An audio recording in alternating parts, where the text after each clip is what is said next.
Yes! So guys, dito na naman tayo sa ating vlog for today's video. And kung hindi ka pa nakasubscribe, please don't forget to subscribe down below and click the notification button para lahat ng mga videos namin ay updated kayo!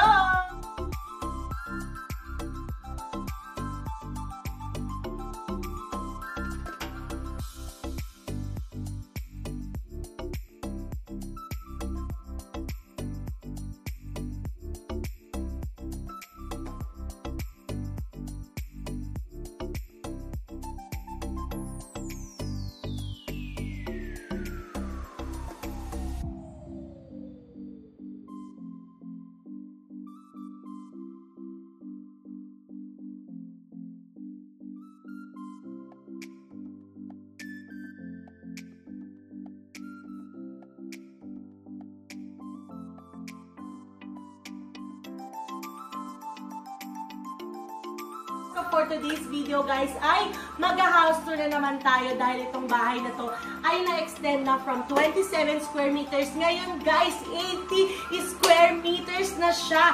At talaga nga namang napakalaki na yung in-improve ng bahay na to from small tiny house into a big house na yan. This is the owner guys. Say hello! Hello! Yes, this is Heaven Dane. May inaanak. Yes. So first guys, ito muna tayo sa ating receiving area. Receiving? Sino nakaka-receive? Ayan. So at sa ating receiving area, may simple lang tayo na upuan, syempre for the visitors. And yes, habang nag-aantay sila, ay meron tayong Bible para makapagbasa-basa sila ng Word of God. Yes! Because without the Word of God, we are not here. Ganon. So, ito na siya guys. And syempre, papakita ko rin sa inyo yung accent. Dito sa part na to, this is just a tabla. Hindi ko alam. Basta wood siya. Ganon. So, minimalist lang siya. O, diba? Ano lang siya? Super simple lang siya. 5 na tabla lang siya. And syempre, yung kanyang mga yan, yung kanyang mga accent, nilagyan siya ng parang mga shell. Kasi guys, yan yung nakuha niya nung birthday niya. So, pinalagay niya dyan. Kasi yung may meaning siya doon sa owner. Ayan. And syempre, dito, meron tayong division na sheer curtain. Ang ganda guys, kasi alam mo, nahihirapan kasi yung aircon kasi sobrang laki na ng house. Kaya naglagay tayo ng sheer curtain dito para may division siya. At least maganda, ang elegant tingnan, o diba? Add to cart na kayo guys! Mag-add to cart na kayo ng sheer curtain for your house. And of course, this one guys is their bar area. The bar counter, meron tayo nag-iisang chair. Ayan. Bakit nag-iisa ito, madam? Nag-iisa ito kasi ang sabi ng ating owner, give ito sa kanya ng husband niya nung Valentine's Day. So sa next Valentine's Day, ibibigay niya yung isa. Yes. So this one is the bar area where you can drink your coffee. Siyempre, pwede din wine, pero hindi tayo nakapag-set up ng wine. So, coffee muna tayo for today's video. Kasi mainit sa Tuguegarao, guys. Mainit sa Cagayan, kaya dagdagan natin yung init. So, ayan nga. Kita niyo naman, guys. So, diba, very minimalist siya. I-add to cart na rin itong mga to, guys. Bibigay ko yung link sa inyo sa Shopee. And, of course, yung kanilang coffee maker. And, syempre, hindi mawawala yung ating wood panels. This is only from Shopee. Yes, Shopee yan. Kita niyo naman yung wood panel niya guys. Parang totoong-totoo siyang wood. This is only PVC. Yan. So, makikita niyo yung ano niya, yung design niya. Oh, very aesthetic. So, pwede din kayo mag-order niyan. Ilalagay ko sa description box below yung kanyang link. And syempre, ito namang ating wall accent, TV accent guys. Ito yung kanilang mga shells, and syempre yung kanya naggandang-gandang anak. Ayan, 2 beses na siyang graduate, guys. Soon may college, ano na siya dyan, doon sa pinakataas yung college frame niya, malaking-malaki, gano'n. So, ito din yung kanya ng TV area. And this one is their living area. Ayan. So, itong living area nila ay very cozy. Kasi kasya ako, guys. Diba? Ito yung mga gusto kong upuan, yung nakakaano mo yun, yung higa, yung hanggang dito, kasi yung iba, yung kulang na lang yung kalahati ng pet ko na yung nakukuha, gano'n. So, dapat ganito yung ating living area. And syempre, may pa-accent tayo na fair dito. And yung pillowcases kay Heaven. O, diba? Heaven na heaven yung peg niyan. O, diba? It's so soft here. You can press it too. Yes! Come to my house, sabihin mo. And of course, itong ating mga paintings from Novo. Unita. Unita. Ayan. And this one. There, ito, syempre, pag pagod na pagod ka, gusto mo lang mag-rocking chair, upo ka lang dyan, guys, then mag-rocking chair ka lang dyan. Gano'n. Yes! Yes! Kapag may baby na for the second time around, guys! Ayan! Pag may baby, number 2 na tayo. Syempre, dito tayo magpaka-breastfeeding ko, no? Diba? Breastfeeding area ito. Yan! And syempre, nagpalagay sila ng malaking mirror. Hindi ko rin alam bakit sila nagpalagay ng malaking mirror since malaki na yung bahay nila. Gusto nilang doble.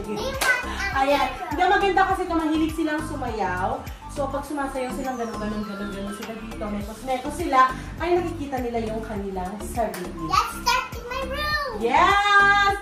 It's where we study. Oh, this is the table of her daddy daw. Ayan. So, dito siya nag-work. Yan. So, i-flex lang natin si Engineer. Engineer David Jan Taguba. Ayan yung mga projects niya. So, huwag kayo makialam dito. Baka mapagalit na tayo ni Engineer. And, syempre, DIY lang lahat. Lahat na nakikita nyo, guys, is DIY lang. And, syempre, ito, DIY lang din. This is gold tape na mabibili nyo din sa Shopee. So, lahat yan nilagay niya lang. O, diba? Instead of cornisa, ano lang tayo? Doon lang tayo sa mga, sa mga tipid and affordable. Ganun. So, next is, let's go to the, the room of heaven din. So, this is the room of heaven din. As you can see, it's so big. Ayan. Malaki siya para sa isang room ng bata. Kasi, yeah, meron siya ditong tinatawag na underground playhouse. Underground? Ano kasi ito? Bedlock! Ganon. So, bedlock ito. So, dito na yung dressing area niya. Ay, tarayo. Tignan nyo guys, may pa-dressing area siya dito. So, may walk-in closet siya. Ganon. Then, oh, diba yung mga toys niya? Very organized. Siya lahat daw nag-organize niya. And this one, so, pwede na po kayong mag-mine. Mine na po ito. Iba't ibang klaseng mga stuffed toy. Ayan. So, meron din siyang shelves dito for stuffed toy. At napaka-social naman, guys. Bata parang meron na siyang vanity mirror. O, diba? Saan ka pa? So, may vanity mirror din si Ate Heaven dito. And, syempre, yung pakita natin yung kanyang bed. Ayan. At yung kanyang chandelier. So, this is very nice for a little kid kasi makakapaglaro na siya dito sa baba at makakapag-mekos-mekos na siya. And syempre, matututo din siyang mag-ayos ng kanyang gamit kapag may sarili na siyang kwarto. So, now, let's go to the dining area! Tada! Let's go to the dining area! Yeah, so, this is Heaven's Day dining area. This is where we eat, and it will not be messy here because this is a brand new shelf. Brand new table. Yeah. So this is a aesthetic table and chairs. 6 meters siya, guys. And this one also, ayan. This is all from Shopee, if I'm not mistaken. Yeah. Shopee ito, guys. And Shopee din itong mga, chairs niya. Ayan. And syempre, hindi mawawala yung ating drop light, which is our chandelier. Ayan. Syempre, sosyo tayo mga sales, kaya meron tayong paganyan. Napakasarap naman talagang kumain kapag maganda yung ating dining area. And syempre, yung kanyang paglalagyan ng rice, coffee, sugar, mga mugs, and toaster. And here, this is the plants, a fake plant, and ayan. There's a picture frame. Yes! Ito yung wall gallery nila. Ayan. So ito guys, pinagsama-sama niya lang. DIY niya lang dito guys. Ilang years na ito. Since nagpunta sila dito, meron na itong mga pictures na ito. O diba? Dahil photographer ako, kompleto yung picture niya. O diba? Yung iba pa nga wala pa dito. So ayan, itong mga line na nakikita niyo na gold, this is only tape. Ayan, gold tape. So para siyang cornisa, diba? Ang ganda. Meron siyang accent. And here we go sa ating tawag dito? Shelf. Bar, wine rack. Ayun. Ito yung wine rack nila from Japan Surplus. So, ito yung kanyang paglagyan ng wine glasses and yung mga wine dyan. Sumakto pa guys na walang laman to. Dati kong kanya. So, ayan. Wala pa silang stock for today's video. And syempre, welcome naman natin ang ating Gold Kitchen! So, ito guys is yes!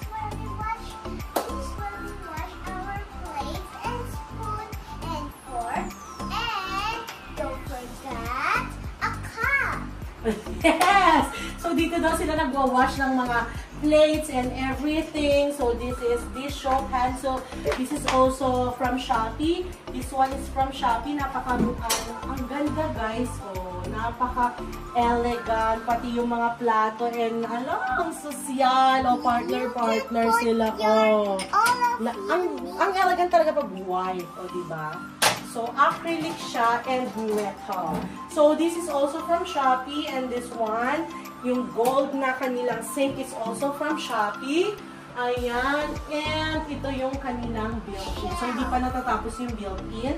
Actually, guys, alam nyo, hindi naman importante kung tapos o hindi. Ang importante, may sarili kayong bahay, may sarili kayong tinitirahan, at hindi importante kung sobrang gandang, importante malinis tayo lagi. Ayan. So, ito din yung mga pantry area niya. Andiyan yung mga grocery, nila, ganon. And this is, actually kasi nagbe-bake dati itong friend ko. Sobrang hilig niya mag-bake. Naging business niya din yung baking. So, mga cakes, ganon. So, ito yung kanilang paglutuan and their refrigerator. So, ayan guys.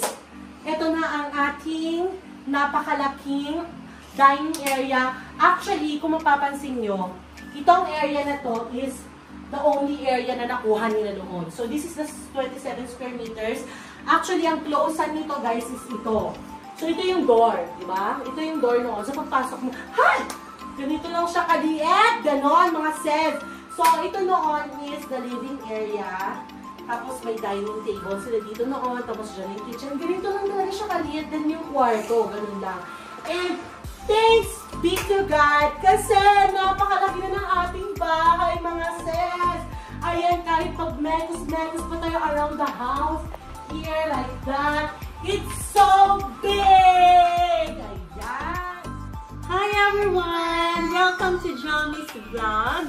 Anyways, I am Lori Lane. And my name is Heavenly. And this is an opportunity for us to share with you how we started our house, our tiny house. Miss Lori, ilang taon ka nung nakuha mo tong bahay na to? At the age of 30, because that was my dream. I'm always telling to God na, Lord, before I turned 30 years old, I pray that we already stayed in our humble home, in our simple house. So 30 years old, we got this simple and tiny house. Ilang taon na kayo sa married life nyo nung nakakuha kayo ng sarili nyong bahay? That was 4 years already. We stayed in a very simple apartment.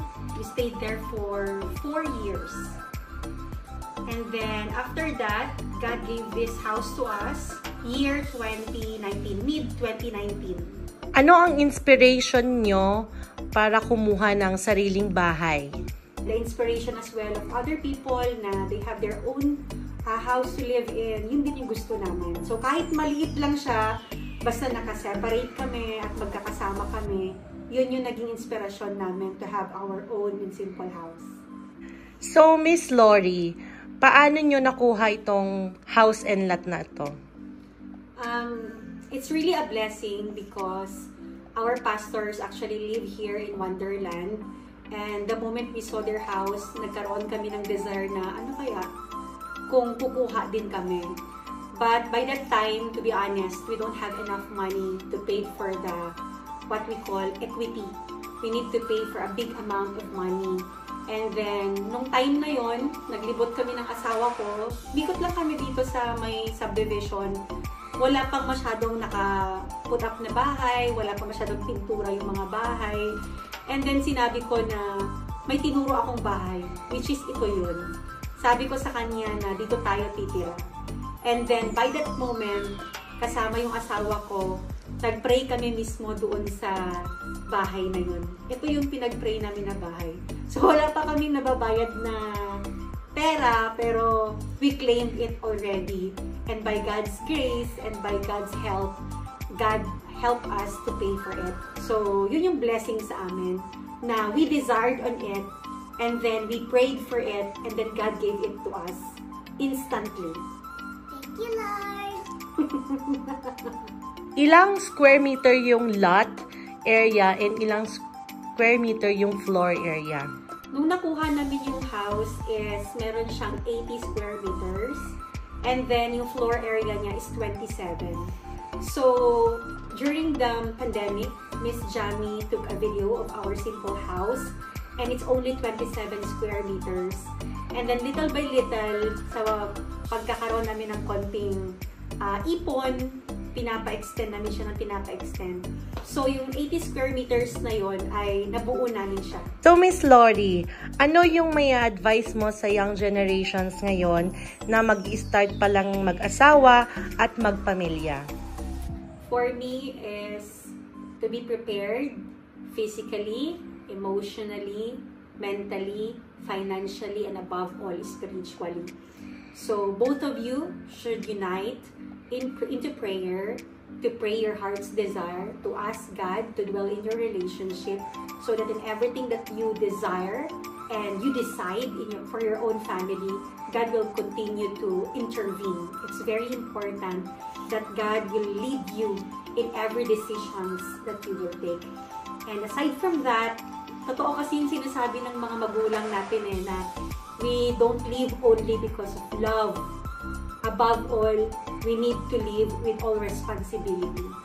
It's hard to take your responsibility once you step on in your marriage life, pero ang kailangan maging matatag ka, lalo na sa emosyon. And aside from that, of course, according to the Bible, we need to separate already. Once you step on into your marriage life to stand for your own family, you need to build your own family, and literal po yun. And you will see in there how God will continually bless you and how God will continue to take charge of your family. And to be honest, there's no formula at all to handle relationship. But once you ask God to lead the family and to allow Him to rule over, God will continue to bless the family. Love you, Lord. So Miss Lori, ilang taon nyo tinapos itong bahay na to? Actually, hindi siya abrupt. Paunti-unti lang talaga siya. Per area. Example, kung sa kitchen, ano yung kulang namin. So we live by our needs and not for our wants. Kung ano lang yung kailangan namin dun sa area na yon, yun yung mga bibilhin namin. Make your family happy. Yes. And I am really praying that all of you will have your own tiny living in the future. Make your family happy so much because subscribe the channel. Thank you. Bye. This is it guys for this video. Thank you so much guys for watching. I hope you like this video. If you do, don't forget to like, share, and comment on this video. At kung hindi ka pa nakasubscribe, subscribe down below and click the notification button para lahat ng mga videos namin ay Maganda! updated kayo. Bye guys!